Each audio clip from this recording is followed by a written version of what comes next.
When the real estate agent comes up to me and says, hey man, are you using other real estate agents? And I'm like, dude, I have almost as many real estate agents as I have girlfriends. Like, but the thing is I let them all know about it at the beginning, because if they think that you're going solo and you seal the deal with someone else, they're not going to be happy about it. Howdy. Welcome back to Dion Talk.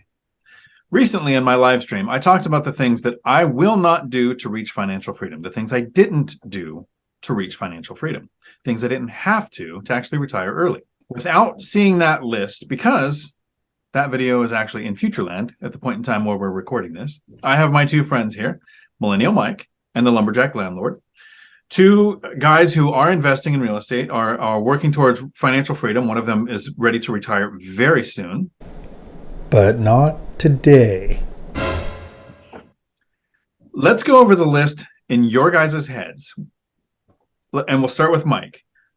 What are some of the things to reach financial freedom? Because we always talk about, I will house hack. I will not take vacations. I will live frugally. I will do all of these things. I will invest my money, all the hurdles that we have to do to actually reach financial freedom. How many times have we seen that list of things we're not willing to do? So, Mike? So this one's going to sound a little odd. I don't talk about it very much, but I have, though I never post on it anymore, a TikTok channel that had hundreds of thousands of subscribers, millions of views. I was very good at the short form comedy content, not necessarily real estate related, but I made jokes about being a police officer. And I was contacted by multiple different people who wanted to sponsor products on my TikTok account. I was contacted by Comedy Central. I was contacted by some, not The Bachelor, but another one of those dating shows where they're like, hey, we want you to come be some dude that comes on a dating show. And I was offered decent sums of money, especially for like the one-off sponsorships, talk about our product type thing. You know, I'd like to say that I could just see the FTX scam coming in advance. It wasn't FTX that reached out to me, but you know, I will not recommend a product that I don't actually use. I just won't do it. I don't know enough about it. I don't care. If you wave money in front of me, this is the benefit of growing up poor. I've been poor my entire life. You can wave a little bit of cash in front of me. I mean, like, yeah, that'd be cool, but I don't need to sell my soul, my integrity, my reputation for some money. Like, I just don't need it. And so, yeah, I never took any sponsorships. I'm not saying that I won't. Like, I love the program DocuSign. If DocuSign came to me and said, hey, do you want to sponsor DocuSign because you do a lot of real estate deals? I'd be like, yes, I love DocuSign. I hate when someone has some generic offshoot brand of DocuSign that sucks. Just give me DocuSign.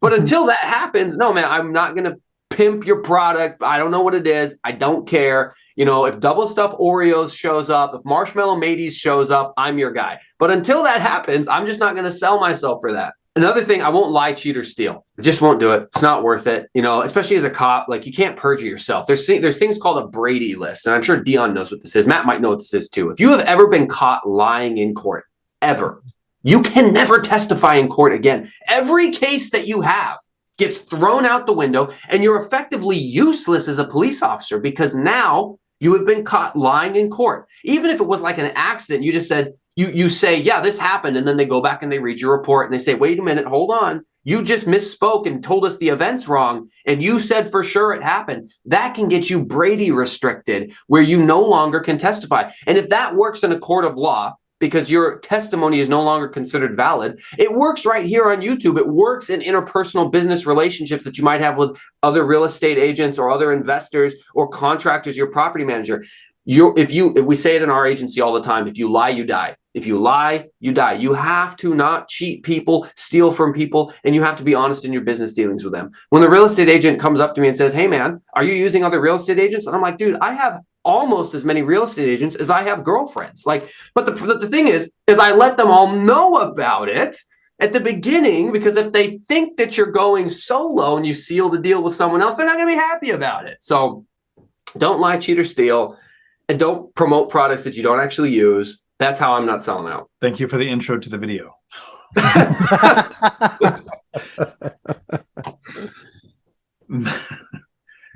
And Lumberjack Landlord, you are probably retiring soon, and it's been a 22-year journey so far of investing, maybe coming up on a little bit more than that. Yeah, 22. Yeah. Let's go over that list. Things you didn't do and won't do to reach financial freedom. all the things that Mike said, obviously, because I think there's a real lack of honor in today's society. And when you handle yourself honorably and people can trust that, I think that success largely takes care of itself if you're just doing the work. So I think the main areas of focus for me are, it's not a get rich quick scheme. It's a get rich for sure scheme. And that means that you have to be slow and measured, not overdo it. And there's a lot of people that went from 0 to 50 units and they're drowning and they have no idea and they're running out of cash. There's a burn there, where they're going to be in trouble. So I think, from a real estate principles perspective, I don't want short-term debt. I don't want short-term debt because if I can't get to where I need to get to and just be patient to get there, I don't want to do something unnatural and take on short-term debt to get something in, because it's likely going to have a variability to it that will then put me at risk. So I wouldn't do short-term debt like bridge loans and things like that. For me, I wouldn't own anything in a D class area, even if the numbers for return show absolutely fantastic. Not interested in having a difficult time collecting my rents, not interested in getting into tangles with a tenant that, is just going to be like pressing his buttons and pressing his luck and saying, yeah, we'll just see how far we can take this thing. So I wouldn't do class D properties. And then the other stuff that I wouldn't do is I wouldn't use the high level of success of probability that an asset might have and use that as my rule of thumb for how to judge other assets. And what I mean by that is that I have to have market relevant data specific to the asset and to the type of rent that I'm going to do. But I also have to understand what my backup plan is. There's going to be a lot of Airbnb guys that are absolutely drowning right now, and they're in a really bad spot. I talked to an Airbnb guy last week. He had 4 days rented in December in his Airbnb. He's like, suffice to say, that doesn't cover the nut. And so he's got 4 days. So one of the things that we had looked at was, can you turn it into a long-term rental?